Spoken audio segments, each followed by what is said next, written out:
Around 2.5 billion years ago, Earth entered the Proterozoic eon. At first glance, the planet would still have appeared familiar to an observer from the Archean. Microbial life dominated the oceans, continents remained largely barren, and animals had not yet evolved.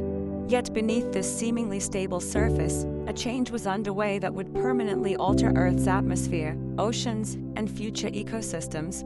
For hundreds of millions of years, cyanobacteria had been releasing oxygen through photosynthesis. During the Archean, most of this oxygen never reached the atmosphere. It reacted with dissolved iron and other compounds in the oceans. By the beginning of the Proterozoic, many of these chemical sinks were becoming saturated. Oxygen could no longer be completely removed as quickly as it was being produced. As a result, atmospheric oxygen began to rise.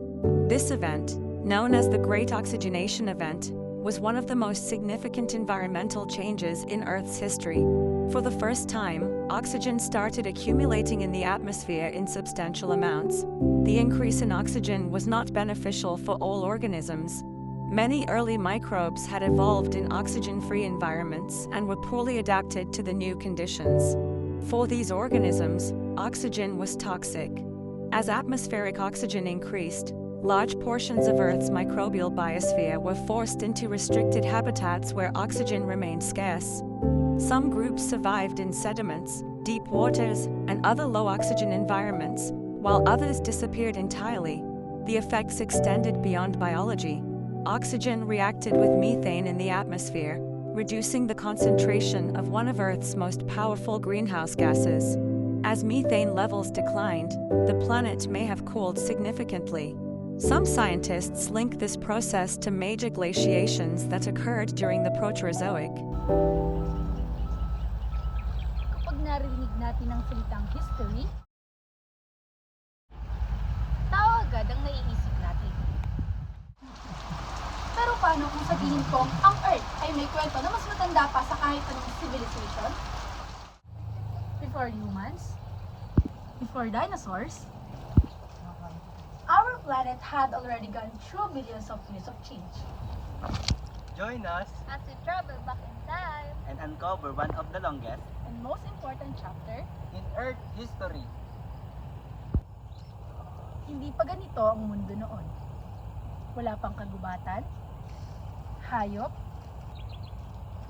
o tao. During the Proterozoic eon, continent is slowly formed, and the planet continues to change through geological process. Habang tila tahimik ang mundo, may mga buhay na pala sa ilalim ng katubigan. The earliest life forms were microscopic organisms. Although they were tiny, they played a huge role in shaping Earth's future. May isang organism na tuluyang nagbago sa atmosphere ng Earth. Through photosynthesis, cyanobacteria release oxygen into Earth's oceans and atmosphere. This led to the Great Oxidation Event, making the planet more suitable for complex life. Pero hindi naging madali ang paglalakbay ng ating planeta. Scientists believe that during the Hydrated period, much of Earth had been covered in ice. This event is called Snowball Earth. Pagkatapos ng matinding pagbabago sa klima, nagsimula ring magbago ang buhay. By the Ediacaran period, multicellular organisms had evolved. These were among the earliest complex form of life on Earth. Sa loob ng halos 2 bilyong taon, maraming pagbabago ang naganap. Earth crust became more stable. Life first appeared as a tiny microorganisms. Cyanobacteria fill the atmosphere with oxygen. Complex life eventually evolved. Together, These events prepared Earth for the incredible diversity of life we see today. Sa bawat batong ating nakikita, at sa bawat hanging ating nilalanghap, may bakas ng napakahabang kasaysayan. This is the story of our planet. And the story continues.